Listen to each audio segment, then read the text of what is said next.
Guess who's still reviewing Cheech and Chong? I am now up to, I watched 6 of them in the past week. Cheech and Chong. This next movie is from 1980. Let's see. In this riotous comedy, Cheech must deal with an angry neighbor and losing his job, all while trying to score with a sexy young lady. Meanwhile, Chong meets Cheech's cousin, Red, Cheech Marin in a dual role, and the two new buds have a wild time buzzing around Hollywood in a bad Ferrari. Along the way, the dynamic duo find time for some mishaps at a movie set, the welfare office, a hotel, a brothel, a music store, a rich girl's house, a comedy club, and the ultimate weed field and UFO, all before the second reel. It's outrageous, smoke-enhanced comedy that you and your friends will be talking about for a long time to come. Rated R, 1 hour and 35 minutes. This is a freaking hilarious movie. I mean, it was around this time when both of them was 1978 to roughly 1982 is when the duo were really just performing, hitting all the notes, just creating truly fantastic comedies that still hold up pretty darn well, even, oh goodness, 45 years later. Alright, you know exactly what you're getting. This is just, there's really no plot. There is a plot, but it's also cohesive.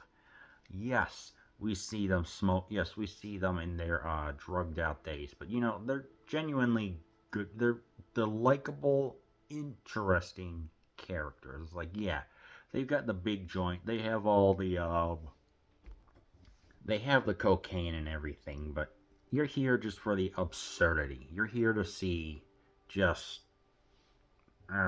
this movie. It's a continuation of what happened with Up in Smoke, but it's not near. It feels more cohesive. Let me explain. Because one had to try and sell some marijuana, and two, we get to see their lives going on. So Tommy's partying with this guy named Dwayne. Oh, sorry, I forgot what his name was. It was Dwayne Anderson or something like that.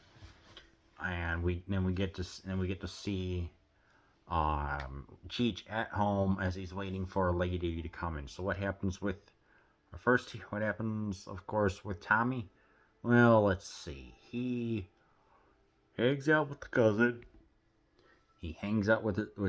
cousin. So I'm just looking at this. I'm like, what the heck is going on here? Just absolute hilarity. Personally, when they were at the scene I enjoyed was when they were at a music store, and rather than just playing Stairway to Heaven or Free, or nope, just goes. It pretty much just does some, I guess, Montrose style riffing, kind of more along the lines of stuff that was still heavy. Judas Priest Montrose style riffing, and it's just good stuff. I mean, I'm just looking at that. I mean, just the scenes in here are truly legend. When they're at a rich person's house and eating and just telling jokes, even at a comedy club. It's just so raucous and so great. I mean, just a laugh a minute about how you can tell probably what the best joke there was, hey Holmes, you got the time? He's like, yeah, I can go ahead and tell. He's like, looks at a donkey's testicles and figures it out, and he asks, hey buddy, how can you tell what time it is by looking at the donkey's testicles? Oh, I just lift the scrotum up and there's a clock that's right behind there. Like, what the heck? Of course, you have to be stoned out of your mind to find that funny, but that is actually really dang funny at the same time. Please note that I have been straight edge for almost a year and haven't had a beer since November, and haven't even had an edible in years. So yeah, probably my personal favorite scene. It was where Cheech is going to meet up with his occasional FWB, and right as they get into the office, Michael Winslow is there to provide some of the most hilarious sound effects you'll ever hear. Seriously, go on to YouTube, type in Cheech and Chong's next movie, Visiting the Welfare Office. It just works so perfectly. I'm just like, this is so freaking great. But yeah, um, there was yeah. It's this movie is a laugh. This movie is truly hilarious, and you just need to see it. I want to say more, but I don't want to spoil it. What I actually found out was that both Cheech and Chong were a part of the Groundlings, which was an improv group that's been going on since 1974. Community group, improv group, stuff like that. Lo and behold, freaking Paul Rubens, aka Pee Wee Herman, is in this. This is like 1 year before his Funhouse show appeared, so this felt like a good introduction, I guess would be the phrase, towards his character. Yes, he does have the voice. I know you are, but what am I? I know you are, but what am I? It was like, hey, F you guys, I need.